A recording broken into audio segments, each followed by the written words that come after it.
Ça, j'ai beaucoup travaillé sur cette question-là, sur la question du souvenir du rêve et il faut avoir en tête que, il y a vraiment beaucoup de facteurs qui ont un impact sur le souvenir de rêve. Donc c'est vraiment très multifactoriel ces affaires-là. On avait parlé précédemment de l'impact du cycle circadien, c'est-à-dire de l'alternance jour-nuit et du fait qu'on se souvient plus de ses rêves le matin que, en début de nuit. Ça, c'est un paramètre qui influence la fréquence de rappel de rêve.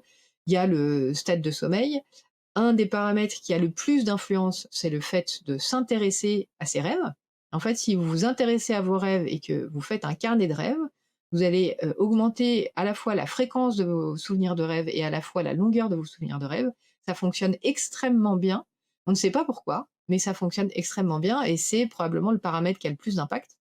Et puis ce qu'on a beaucoup étudié au laboratoire, c'est effectivement le rôle des éveils. Du coup, il y avait des collègues en 69, Kulak et Goodenough, des Américains, qui avaient proposé que, en fait, le cerveau endormi, il fait pas la même chose que le cerveau éveillé. Ouais, c'est un peu un enfonçage de porte ouverte, mais vraisemblablement d'un point de vue fonctionnel, c'est pas pour rien. C'est-à-dire qu'en fait, il y a une complémentarité entre l'éveil et le sommeil parce qu'il y a des fonctions différentes et du coup, le cerveau éveillé, il peut pas faire les fonctions que fait le cerveau endormi et réciproquement. Ce que ne fait pas le cerveau endormi, pour pouvoir faire autre chose, c'est d'encoder des nouvelles informations en mémoire. C'est-à-dire qu'en fait, vous percevez votre environnement. Vous avez un traitement de l'information pendant que vous êtes endormi, mais par contre, il n'est pas encodé en mémoire. En fait, le traitement de l'information, il se fait pendant que vous êtes endormi uniquement pour savoir si c'est légitime, si c'est nécessaire de se réveiller pour votre survie, en fait.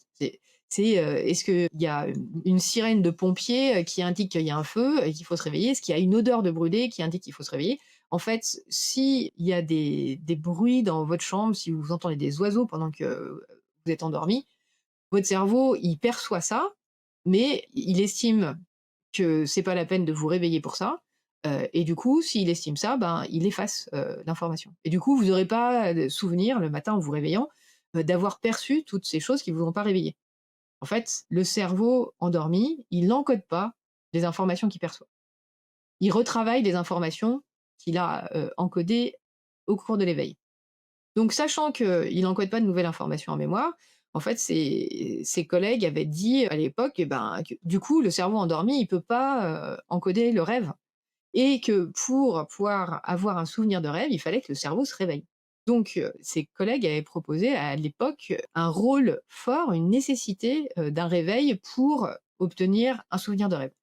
Donc leur idée, c'est que en fait, quand vous faites un rêve, vous avez, toute une histoire, un contenu en fait cognitif qui est en mémoire de travail et du coup, ils avaient postulé que en fait, si vous vous réveillez au moment où le contenu du rêve est en mémoire de travail, dans ces cas-là, vous pouvez vous en rappeler et vous pouvez l'encoder en mémoire à long terme. Pour eux, c'était vraiment une condition nécessaire pour pouvoir, avoir un souvenir de rêve. Donc ils avaient fait cette hypothèse, mais ils l'avaient pas testée. Du coup, nous, on l'a testée au laboratoire en enregistrant le sommeil et l'activité cérébrale de personnes qui se souvenaient souvent de leurs rêves et de personnes qui s'en souvenaient rarement. Et on a effectivement constaté que ceux qui se souvenaient souvent de leurs rêves, ils avaient des éveils au cours de leur sommeil qui étaient légèrement plus longs.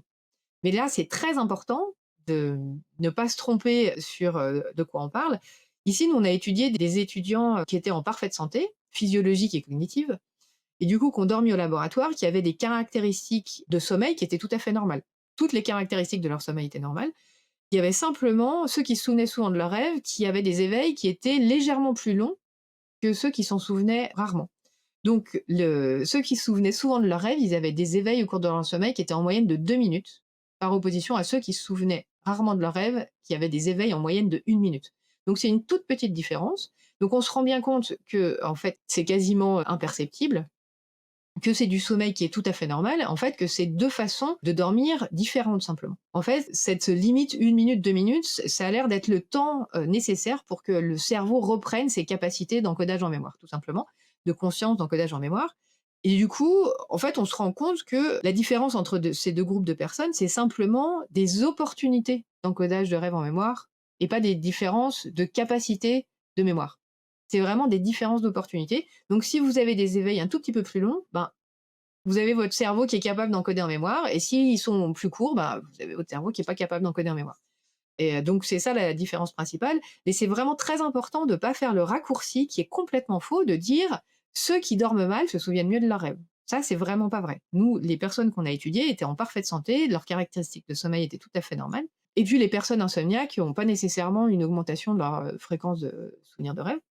Du coup, l'insomnie, c'est une pathologie, donc il y a d'autres mécanismes qui entrent en jeu. Mais du coup, chez des personnes en bonne santé, il y a ces éveils qui sont un tout petit peu plus longs, qui permettent l'encodage du rêve en mémoire. Et après, il y a aussi des personnes qui se plaignent de trop se souvenir de leurs rêves. Donc ça, c'est intéressant parce que c'est une plainte. Du coup, en fait, c'est des personnes qui vous disent qu'elles sont, fatiguées par leurs rêves. En fait, elles ont l'impression de se réveiller le matin en étant fatiguées, qu'elles ont trop rêvé, que ça les a épuisées, physiquement et cognitivement.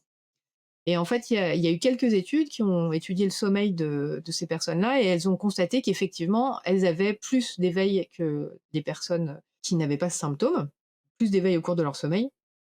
Donc ça marche dans les 2 sens, en fait. Si vous augmentez un petit peu la durée des éveils, vous augmentez vos souvenirs de rêve. Après, si vous avez de trop nombreux éveils longs pendant votre sommeil, et ben, votre sommeil, il est moins de bonne qualité, vous avez beaucoup de souvenirs de rêve et du coup, là, c'est fatigant.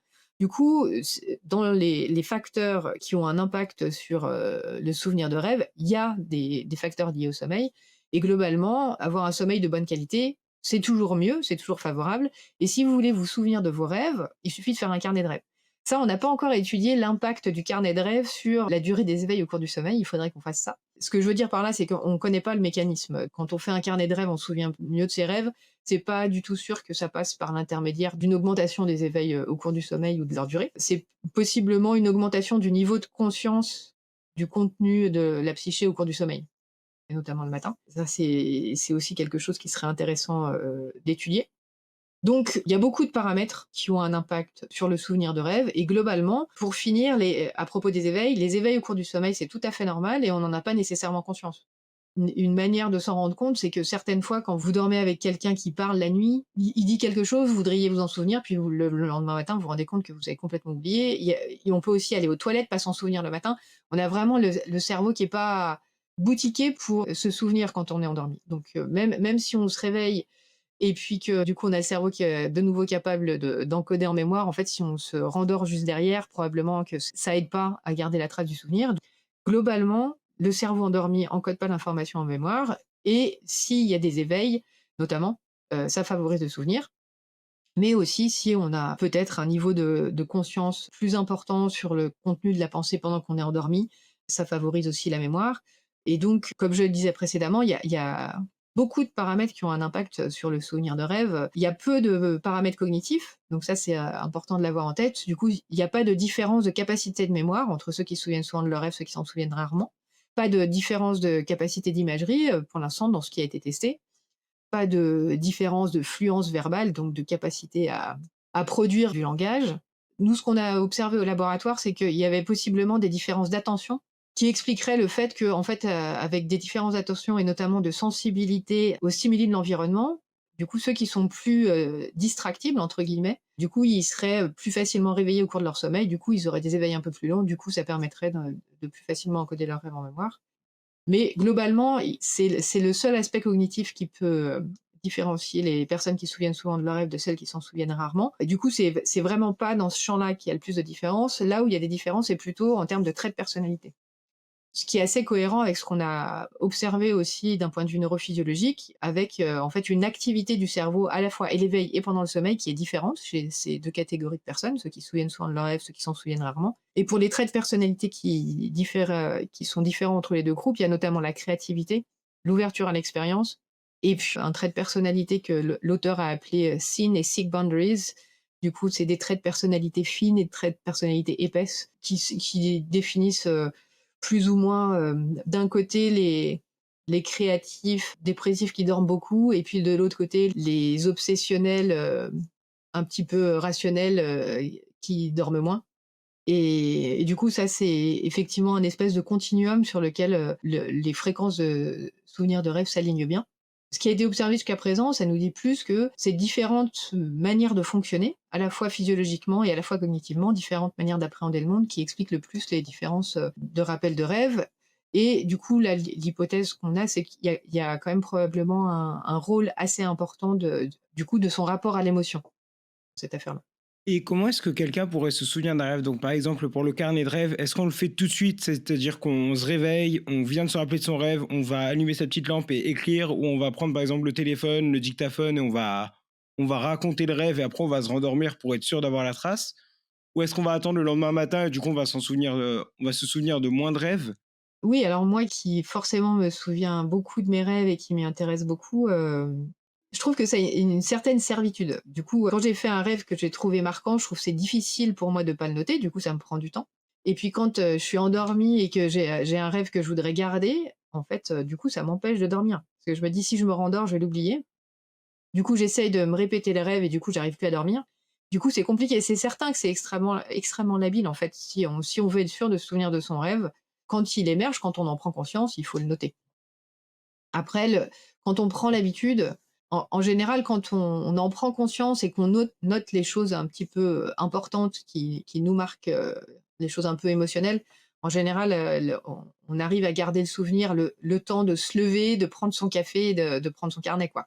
Ça doit faire partie de l'entraînement, qui se passe avec le carnet de rêve, c'est d'entraîner un petit peu, la prise de conscience le matin au réveil, je pense. Et la mémoire de travail. Il y a vraisemblablement une affaire de mémoire de travail importante. Il y a une technique que j'ai utilisée, que j'ai appris par Rick Rubin, qui est un producteur de musique, donc rien à voir avec, avec toutes les sciences sur le rêve. Mais une technique que lui utilise pour se souvenir de ses rêves. Donc, la manière dont je l'ai utilisé, ça a l'air de marcher. Après, je sais pas du coup si ça relève de l'anecdote ou s'il peut y avoir une raison derrière.